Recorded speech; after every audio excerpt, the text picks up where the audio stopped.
Fall camp's coming, y'all. First week of August is usually where it cranks up. Coach Saban has that, Knicks kids function, and then you get into fall camp. And hopefully John will be back out there again. We haven't been back out there getting consistent coverage since, the COVID pandemic started back in 2020. But hopefully they'll have us back out there again. I want to be out there center stage. But fall camp coming soon for Coach Saban and the Tide. And this is a program that's trying to get back to the college football playoff, finish the job, winning a national championship, which would be the program's 19th in its history. It would be Coach Saban's 8th overall, 7th at the University of Alabama. But for me, there are a few positions, but I feel like these positions, they got to go hard in fall camp. They got to be dominant in fall camp. And they got to give us as consumers of Alabama football the confidence that, okay, they ready. They ready. They going to do it big. They ready, and they ready to go. So the positions are as follows on screen here. I got to dominate in fall camp. Offensive line. Offensive line's got to dominate fall camp. Left tackle and right tackle. Defensive line. Defensive line got to come with it in fall camp. From defensive end to the other defensive end. Wide receivers, an unproven group, talented, very talented, but an unproven group. These guys have got to come with it here in fall camp. And the cornerbacks. The cornerback room got to come with it. Got to be able to shut down these receivers, frustrate them, reroute them, take away one side of the field. So offensive line, defensive line, wide receivers, and cornerbacks, the positions that got to come with it here in fall camp pretty soon here. Starting this thing off with the offensive line, there was a reason Eric Wolford was brought in here. There's a reason why. He was brought in here to get this offensive line back to Joe Moore Award standard. People looked at that 2020 offensive line with Dickerson and Leatherwood and Neal and Cornbread Brown, coached by Kyle Flood, and we were like, oh, man, that's a great offensive line. Mac Jones ain't getting hit. He ain't getting sacked. Najee Harris is going crazy. Mac Jones, I think, was sacked only, 13 times that entire year? 13? Yeah. 2020 offensive line was nuts.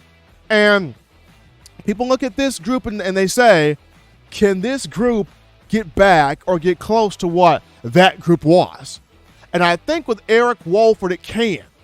Sound technician, really good coach, really outstanding recruiter, guys have bought in, has a footprint in the SEC and is well respected. And when you have guys like Seth McLaughlin back, tough as nails at center, you got J.C. Latham, who's going to get that chance to start at right tackle. You got Tyler Steen, transfer from Vanderbilt, which people are banking on, start at left tackle. Your two guards, Javion Cohan and Emil Ekiyor Jr.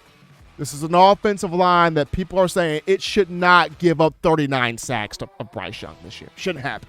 Shouldn't happen. With Eric Wolford in here, a much better fit than Doug Marrone, that should not happen. The offensive line got to come with it here in fall camp. That's number one.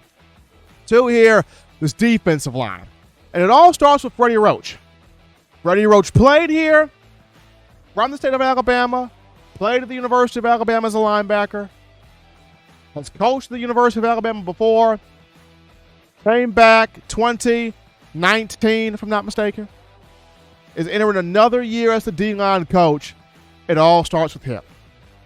He's got to pop out some ferocious men up front, collapse in the pocket, stacking quarterbacks, stopping the run. Got to have that this season. And whether it's one guy that blossoms and just says, you're not going to block me, I refuse to be blocked, I'm taking your head off, you a piece of me, I'm a pit bull, I'm coming at you. Either one guy doing it, or you got to pop out multiple guys, two or more, that can do it. The point being, defensive line got to play up to that full potential.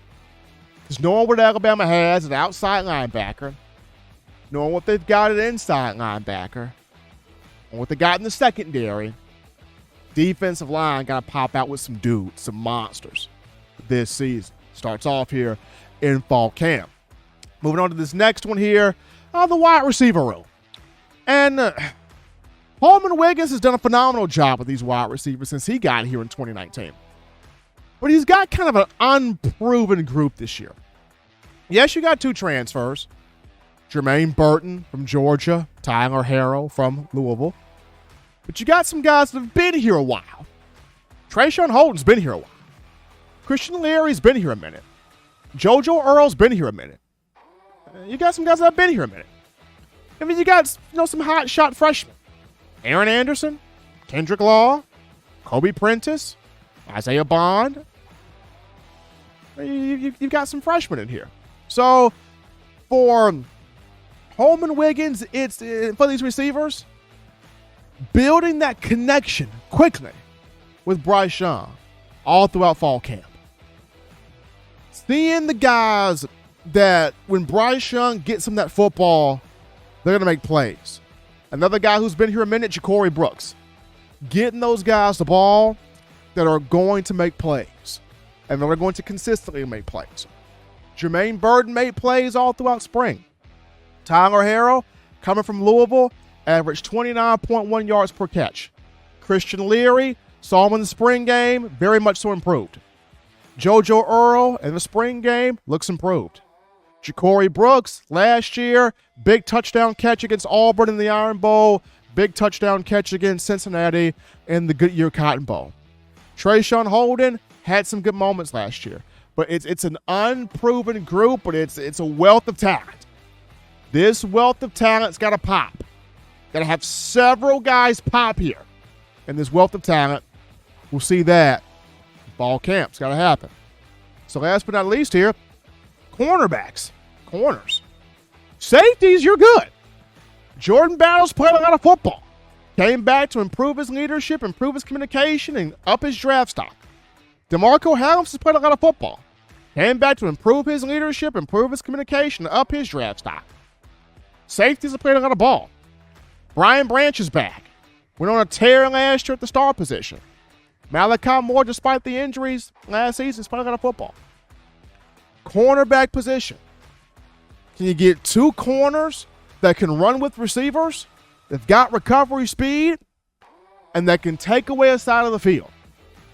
Bama's got 3 guys. 4 guys if you count Terrion Arnold. But you got Kyrie Jackson, you got Kool-Aid McKinstry, you got Eli Ricks.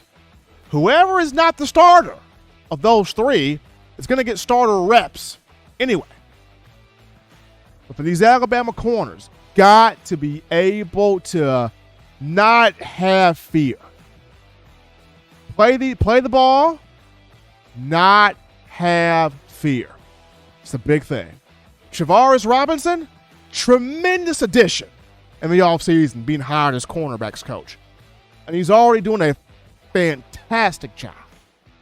And I think that's going to continue in fall camp because if you noticed, Coach Saban is actually taking a small step back in terms of corners. Taking a small step back. And he's allowing Robinson to coach this group. Why? Once again, Travaris Robinson, footprint in the SEC. He's played in the SEC, was a DB at Auburn, coached at Auburn, coached at South Carolina, coached at Florida. Footprint in the SEC. Travaris Robinson.